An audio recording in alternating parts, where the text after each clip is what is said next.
¿Ya se ve? Sí.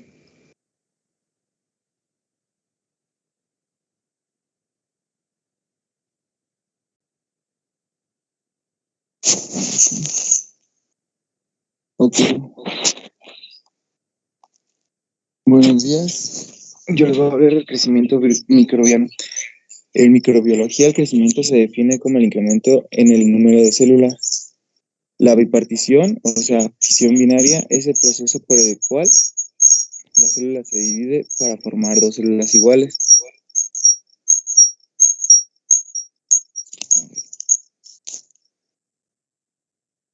El intervalo que transcurre en la formación de dos células a partir de una célula se llama generación, y el tiempo requerido para esto es el tiempo de generación o tiempo de duplicación.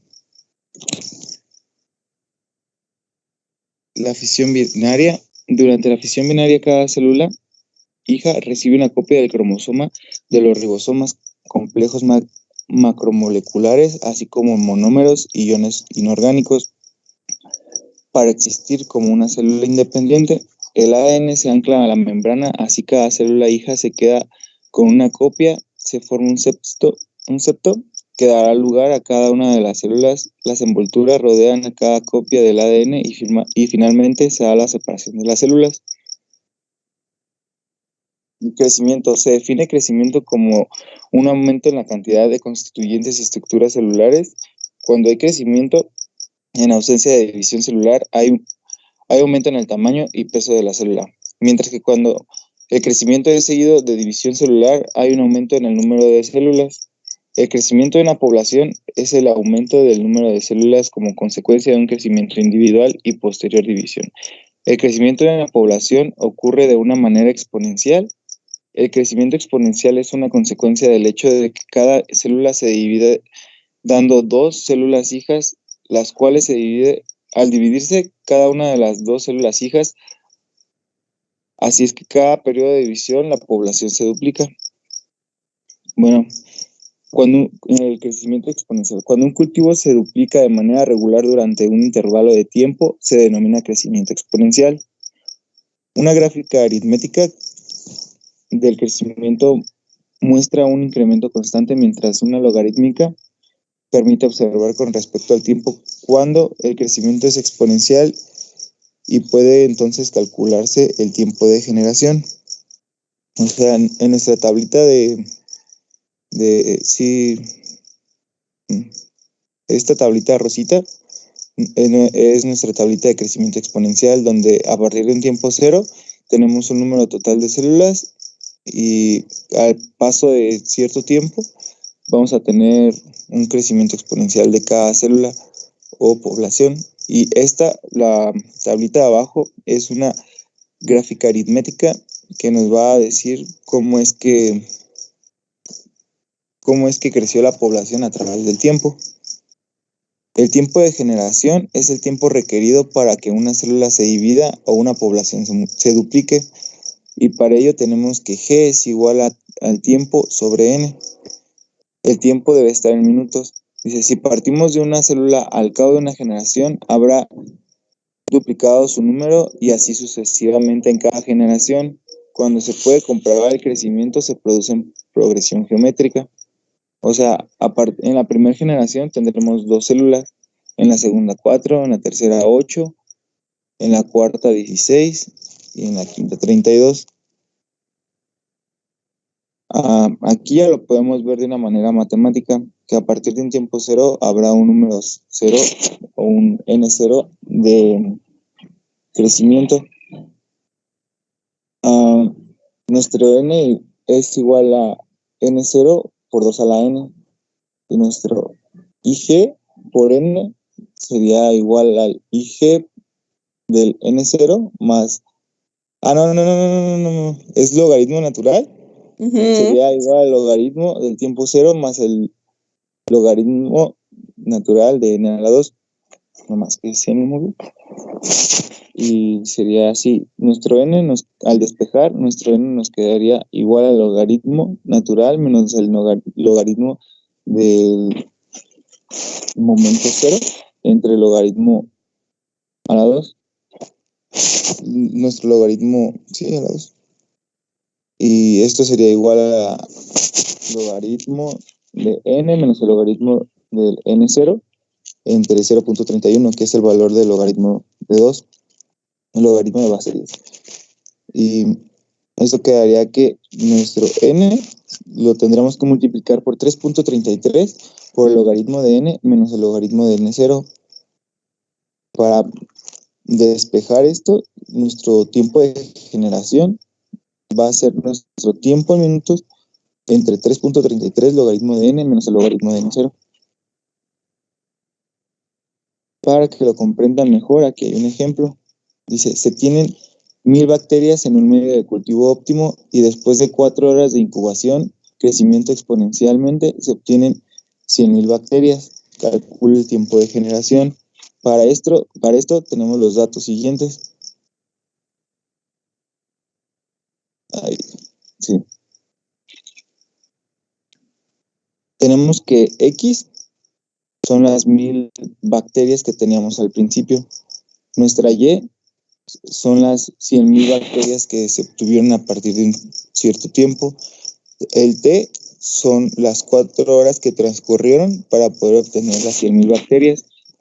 Estas horas, si las convertimos en minutos, vamos a tener que son 240 minutos. Y como estamos buscando el tiempo de generación, pues sería nuestra G. Y como hace rato les dije, n es igual a 3.3 logaritmo de y entre el logaritmo de x.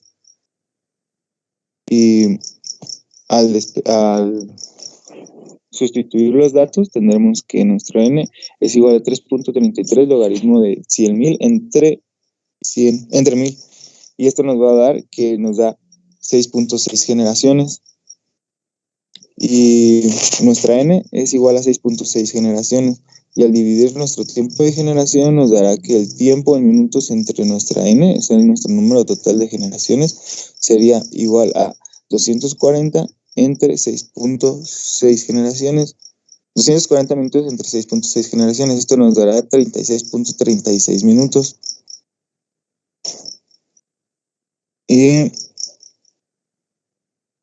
aquí tenemos una tabla de tiempos de duplicación por tipos de bacteria en diferentes medios. Por ejemplo, tenemos una Escherichia coli en un medio de glucosa y sales, nos va a tardar un tiempo de duplicación de 17 minutos. Los bacilos megatherium en sacarasa con sales nos tarda 25 minutos. Un Streptococcus lactis en medio del lácteo, sí, leche, nos va a tardar 26 minutos. Y así para cada uno de nuestros diferentes tipos de bacterias. A ver, La curva de crecimiento. perdón, Diego, déjame te interrumpo un poquito. Para poner un poco más de contexto a esto,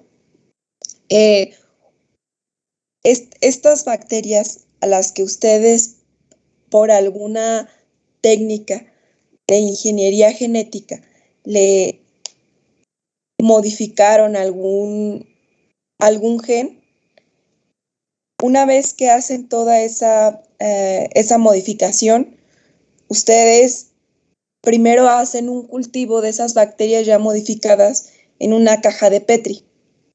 Ya que en esa caja de Petri creció su bacteria genéticamente modificada y que verificaron por PCR que tiene insertado el gen o el grupo de genes que ustedes decidieron,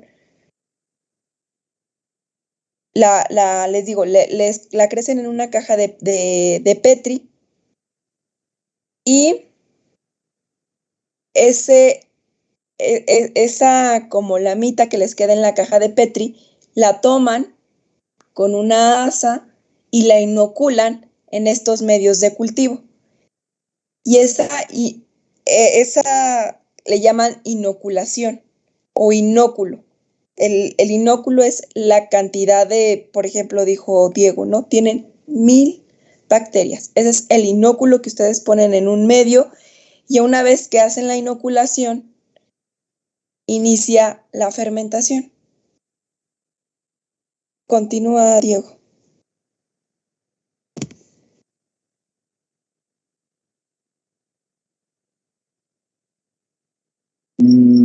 Bueno, en nuestra curva de crecimiento, o sea, ya tenemos nuestro microorganismo inoculado en nuestra caja de Petri y para poder ver nuestra curva de crecimiento se divide en este esquemita, que es en el logaritmo del número, vamos a graficar el logaritmo del número del microorganismo respecto al tiempo. Y tenemos 5 fases, la fase A, la fase B, la fase C, la fase E y la fase E. Estas quieren decir, la fase A es la fase lag. Este es el periodo de latencia o adaptación y no hay aumento significativo de la densidad celular. El crecimiento es asincrónico. Nuestra fase B o fase log, logarítmica, es el periodo de crecimiento exponencial. El crecimiento es sincrónico y se alcanza la máxima velocidad de crecimiento. A ver, permítanme tantito para que sigan viendo esto. Así.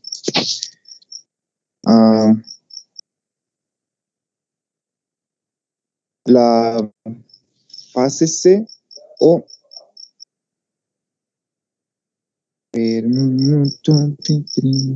ahí está.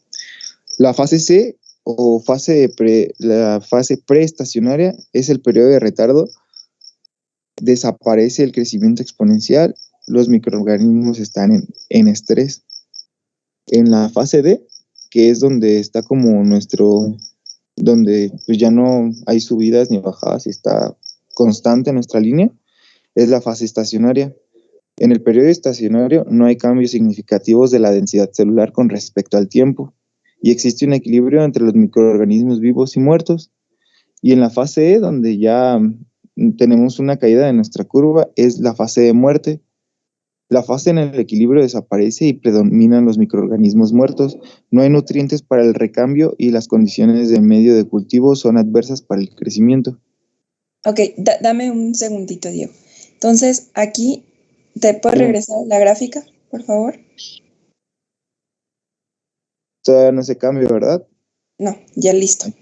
Entonces, aquí en el punto donde inicia la fase A, ustedes ahí hicieron el inóculo en su medio de cultivo. Su medio de cultivo en una campana, ahí van a hacer el inóculo en condiciones estériles. Este tiempo puede variar, puede llevarles, hay cinéticas de crecimiento o fermentaciones hasta de 72 horas y ustedes cada determinado tiempo para hacer esta gráfica tienen que estar muestreando. Entonces, ustedes imagínense que están sus matraces.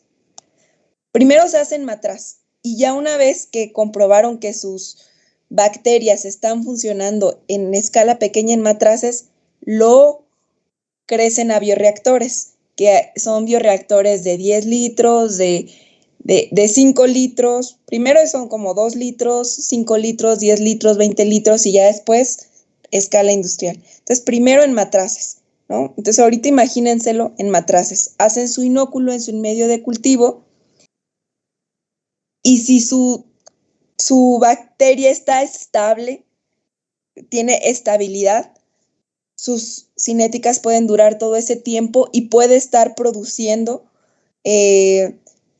con la fuente de carbono y aire que ustedes le proporcionaron, puede estar produciendo un metabolito, por ejemplo. Supongamos que ustedes modificaron una Escherichia coli, ustedes modificaron el metabolismo de la glucólisis de una Escherichia coli para que todo el flujo de carbonos que generan en la glucólisis produzcan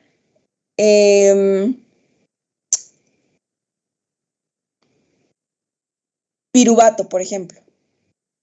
Entonces, en lugar de estar produciendo 2 moléculas de piruvato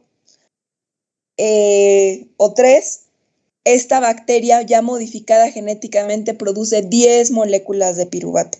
Ustedes aquí ya comprobaron que genéticamente está modificada la crecieron en su caja de Petri, hacen el inóculo aquí en la fase de cultivo, toman la primera muestra para saber cuánto es lo que inocularon en su medio de cultivo, la ponen en agitación y empieza su medio de cultivo ahí a agitarse y empieza el crecimiento. Pero resulta, y a temperatura de 32 grados centígrados o 28 grados centígrados, dependiendo la temperatura a la que crezca esa bacteria, porque todo eso influye, la temperatura, la aireación, el suministro de fuente de carbono, la aireación o el suministro de oxígeno que le estén poniendo. Entonces, todo va bien y resulta que a la primera hora que ustedes van a muestrear para saber cuánto ha crecido su bacteria, toman muestra de la cantidad de bacterias y también generalmente se toma muestra de la cantidad de sustrato que tiene el medio de cultivo. Nos explicaba Diego que le podían poner sales, que le podían poner glucosa. Pensemos ahorita que en este ejemplo que les di estamos adicionando glucosa porque es la fuente de carbono para producir el piruvato. Y resulta que cuando ustedes toman la muestra de sus bacterias, del medio de cultivo para determinar cantidad de células, toman la muestra para determinar cantidad de sustrato y se dan cuenta, vuelven a colocar su matraz en agitación, miden las células y miden el sustrato y se dan cuenta que ya no tienen nada de sustrato, que sus bacterias ya están ya se acabó su fuente de carbono, no tiene fuente de carbono.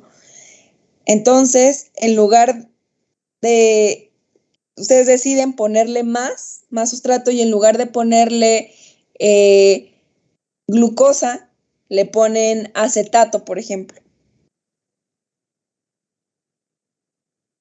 Entonces, el tiempo, a la siguiente hora, por ejemplo, que muestrean, o a las siguientes 2 horas que ustedes muestrean, se dan cuenta que en un periodo de tiempo de 2 horas ya hubo muerte celular, ¿no? Entonces, el tiempo ya no fue de 72 horas, sino fue de 2 horas.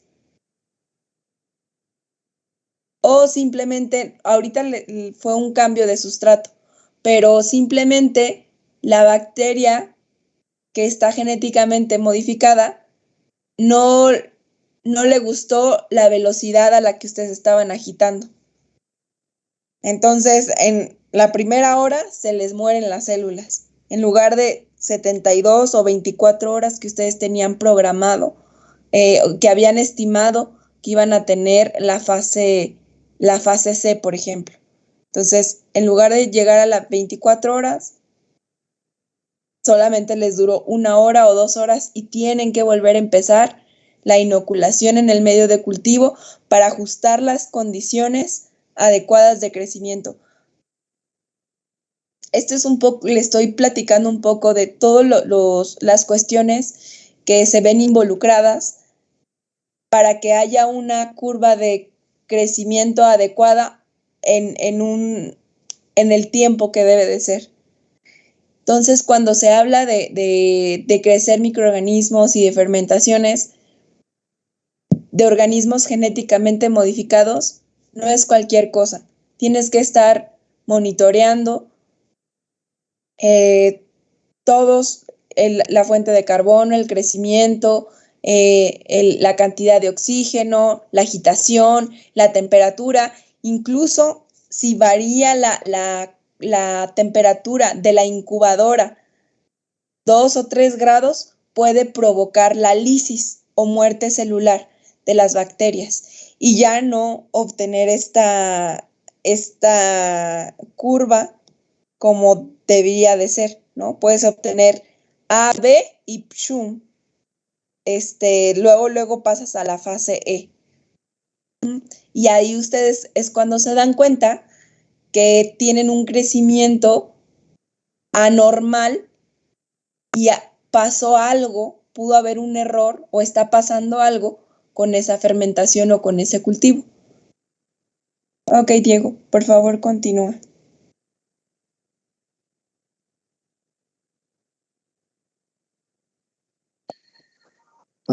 Después pasaremos a una fase que es la medición del crecimiento microbiano y hay tres maneras de medirlo.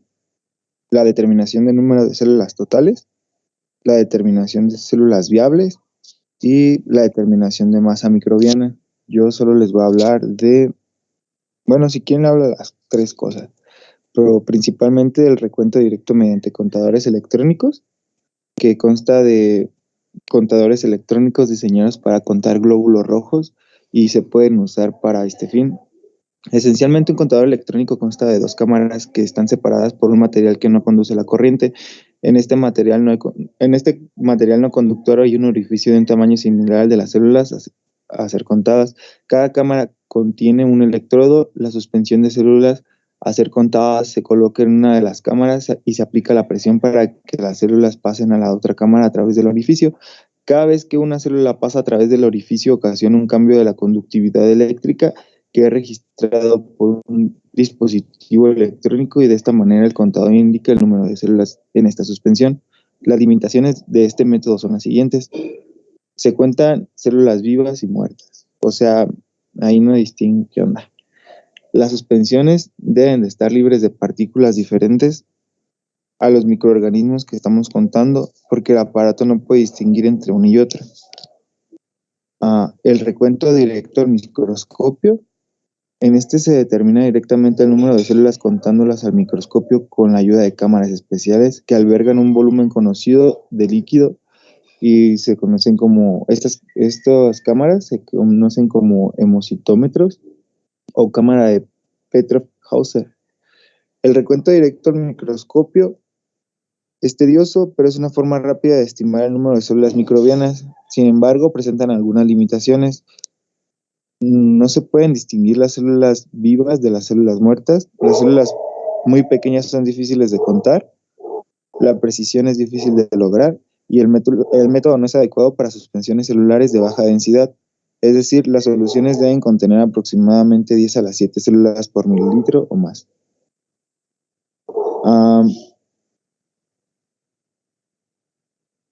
Esta es una cámara de Petrov-Hauser. Los bordes soportan el objetos y aquí se coloca la muestra teniendo cuidado de que no se derrame. Si ven que tiene como unos tipos canalitos y entre los canalitos pues ahí va a pasar como unas de luz y tenemos una placa con diferente, con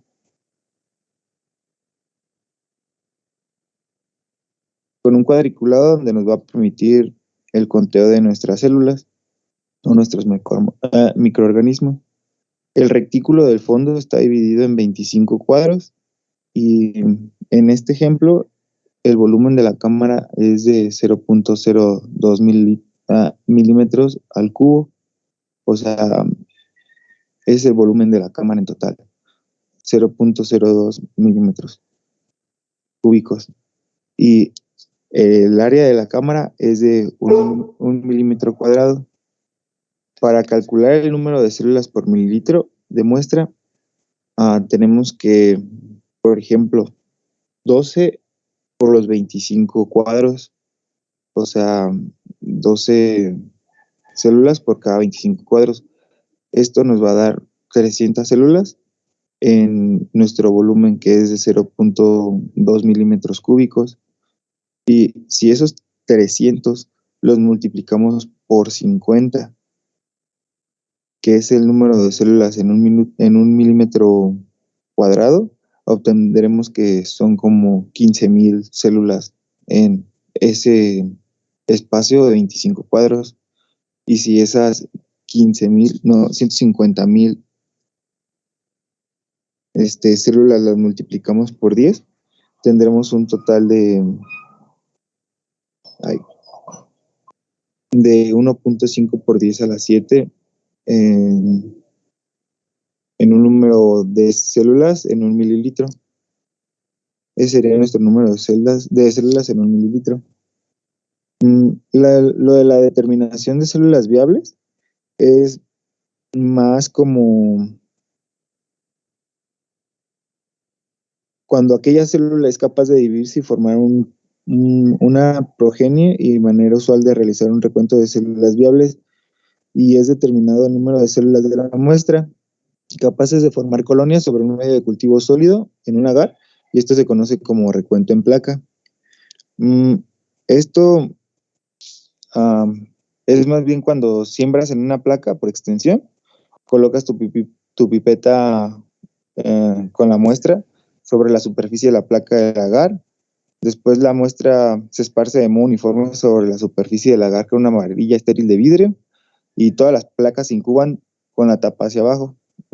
Pues es nuestra técnica pues de sembrado que nos enseñaron en microbiología.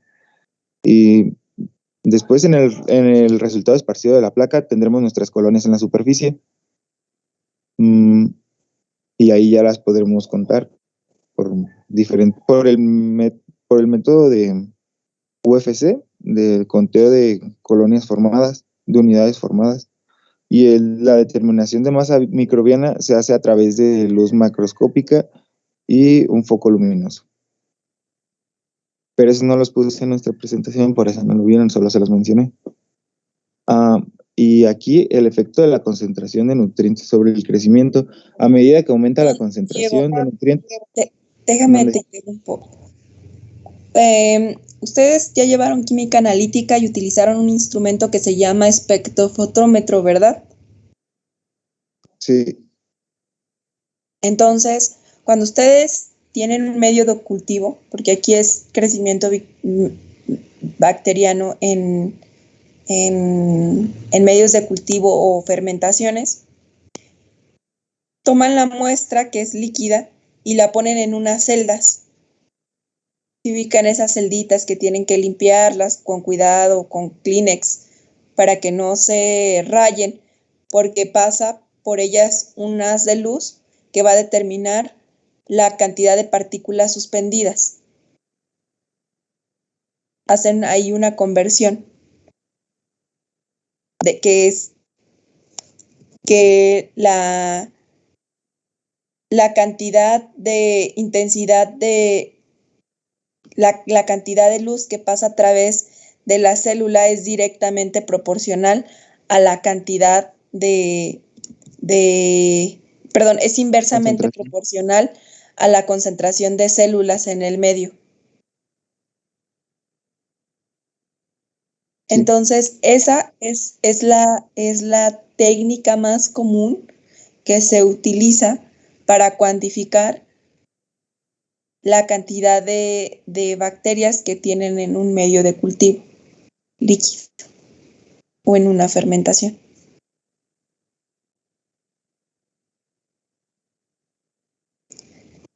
No sé si me están escuchando bien porque me dicen que mi calidad de audio es muy mala. No, maestra, sí la escuchamos bien. Ok, gracias. Entonces, continúa, Diego. Gracias.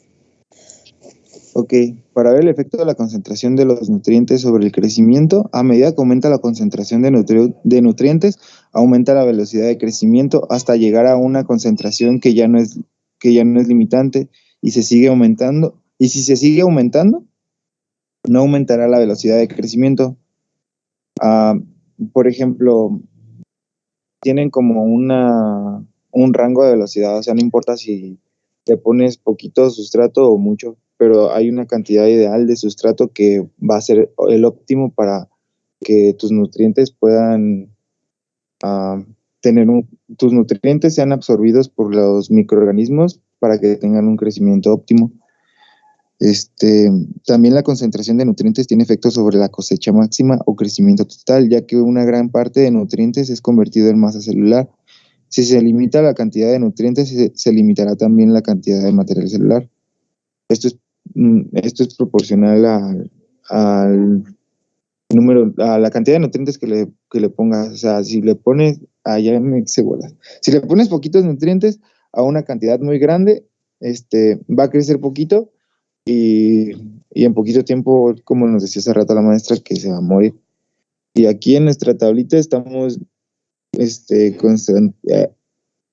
estamos contrastando el número de células o masa por el tiempo. Y aquí hay diferentes tipos de concentración.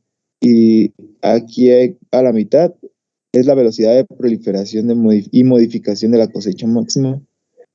O sea, hay concentraciones que son óptimas y otras que no. Ajá. Déjame te interrumpo un poquito. Generalmente ustedes, regrésate también por favor a efectos. Sí, ya me regresé. Eh,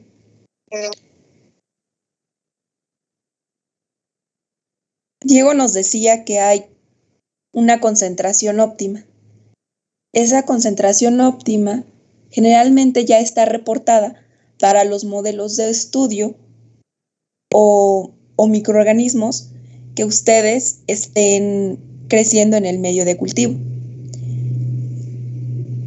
Cuando ustedes hacen su diseño experimental, se fundamentan en antecedentes, papers que ya reportaron condiciones de temperatura, de aireación para cierta bacteria con alguna modificación. Y también recomiendan la cantidad de sustrato óptimo para el crecimiento. Por eso es importante estar monitoreando la cantidad de nutrientes en el medio. Ustedes van a tomar muestras cada determinado tiempo para cuantificar las células y para verificar la cantidad de nutrientes. Generalmente se hacen curvas. Cuando ustedes hacen un reporte de su fermentación, hacen una curva del crecimiento empalmada con una curva del consumo de la disminución del nutriente y la aparición del metabolito de interés. Es así como se ven esas gráficas, esos tres aspectos. Generalmente, la cuantificación de nutrientes no se hace sino hasta el final de la cinética por HPLC, porque son nutrientes como la glucosa o alguna otra sal que la única manera de cuantificar su presencia en el medio de cultivo es por HPLC. Puede haber otros métodos mucho más simples, pero no son exactos. Entonces, generalmente ustedes van tomando las muestras, si muestrean cada 2 horas o cada 4 horas o cada 5 horas, ustedes van tomando sus muestras y las guardan para después correr un HPLC y sacar esa curva de disminución del sustrato en el medio de cultivo. Y como esa medición la hacen hasta el final, lo único que pueden estar deduciendo si ya se terminó la comida es por el crecimiento bacteriano. Si ustedes ven que está en una fase en una fase latente, seguramente, o en una fase de crecimiento, seguramente es porque ya se terminó el sustrato. Ustedes más o menos, les digo, ya está reportado. Ustedes van a tomar esa información para hacer su diseño experimental y saben más o menos cuánto el microorganismo termina con ese sustrato.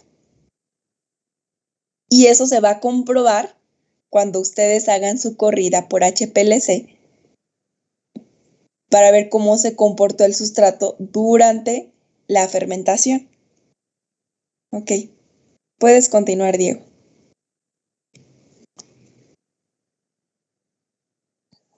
Y ya por último, les hice como un mapita conceptual así súper chiquito del procedimiento de reproducción de los hongos. Los hongos pueden reproducirse por procesos sexuales y asexuales. En la reproducción asexual, los procesos sexuales implican división de los núcleos y formación de nuevos hongos sin participación de gametos y sin fusión nuclear. Existen tres mecanismos principales para reproducción asexual, que es la esporulación seguida de germinación de las esporas, la gemación y la fragmentación de hifas.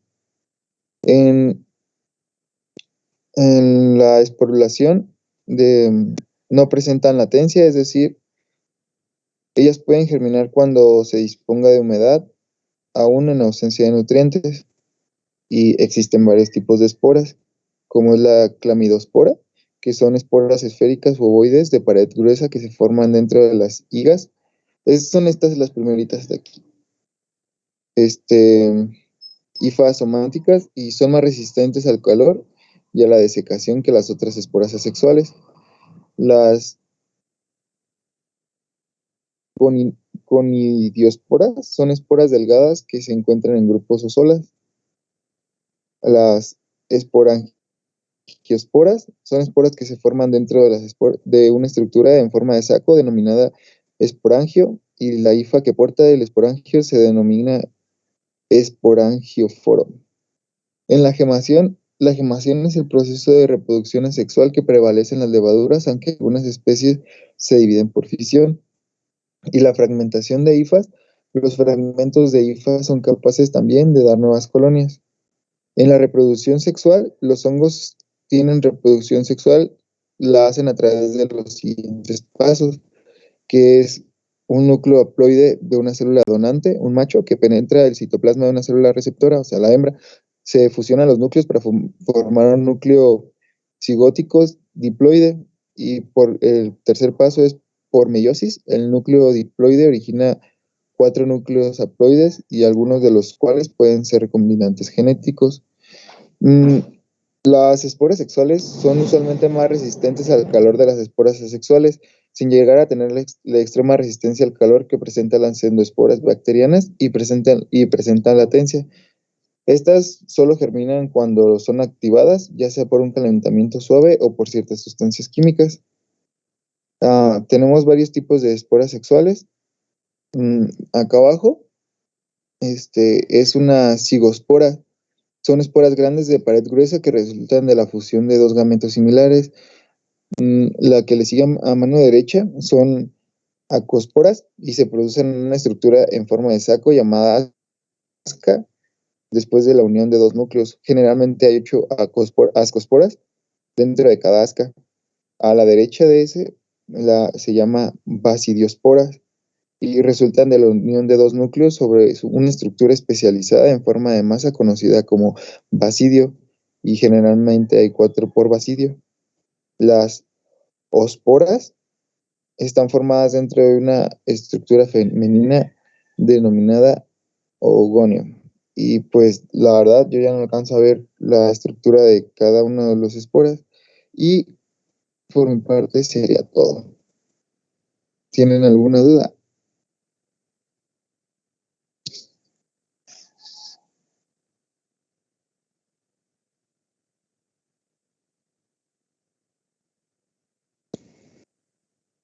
Ok, este fue enfocado crecimiento únicamente de bacterias, pero como bien puso ahí Diego,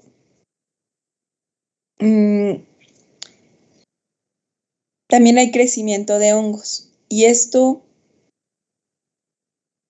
ustedes, creo que alguno ya mencionó que estuvieron preparando como fertilizante, si mal no recuerdo.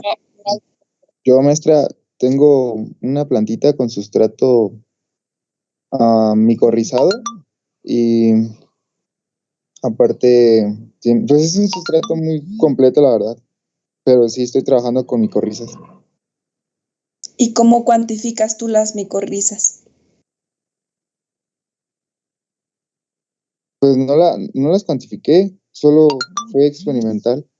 Am, Me fui al cerrito a juntar raíces con cositas blancas, así tal cual me explicaron, porque no tenía ni idea de qué eran hasta que lo hice y después empecé a investigar. Pero vi, mm, mi mamá pues tiene un patio y tiene muchas plantitas de flores, tiene rosas, tiene camelinas y un montón de cosas. Y aparte, en ese momento estábamos poniendo el pasto del jardín pues utilizan mucho menos agua y está siempre todo el tiempo bien verde. Y en tiempo de floración hay en los rosales, las flores son tan grandes que se rompen, se quiebran las ramas donde están las flores. Ah, ok, es más en campo. Les voy a Ujú. compartir un artículo, un paper, para que lo revisen y puedan ver, puedan aterrizar esto que les estoy compartiendo, que estamos compartiendo acerca de las fermentaciones y los medios de cultivo. Y voy a buscar otro para el tema de hongos. También ya de hongos que han sido modificados genéticamente y cómo es ese proceso de cuantificación de los hongos, su crecimiento y su monitoreo. Eh, ¿Quién es el siguiente?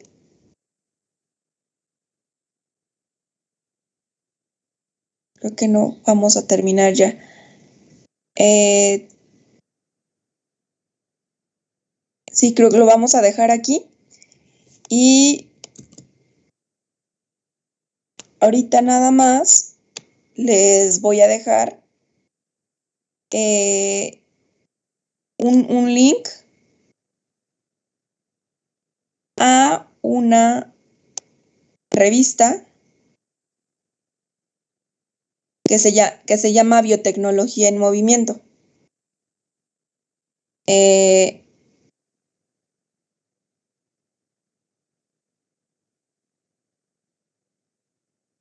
Hay un artículo que se llama Medicamentos aislados de veneno de arañas y otro, Las melaninas y su potencial biotecnológico.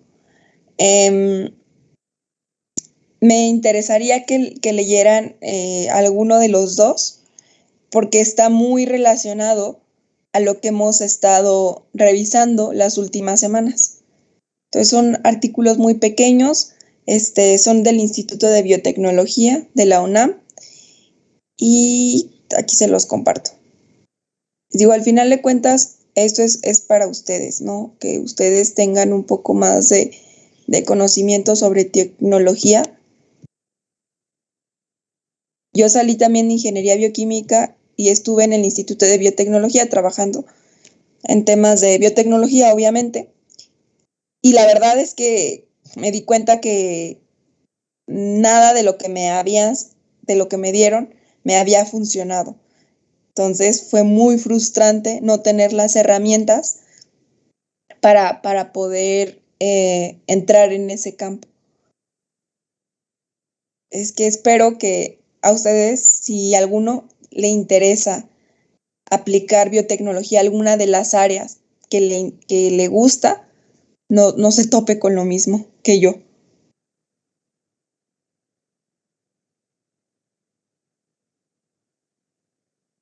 Um, Está bien, maestra.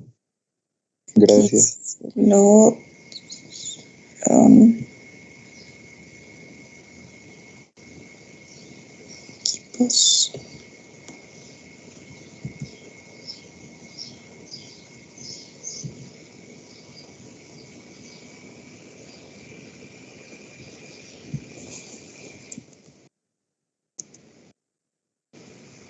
ahí les dejé el link tienen 5 minutos, en 5 minutos pueden leer alguno de los dos y seguro van a poder estarlo aterrizando a todos los temas de la clase que hemos estado viendo.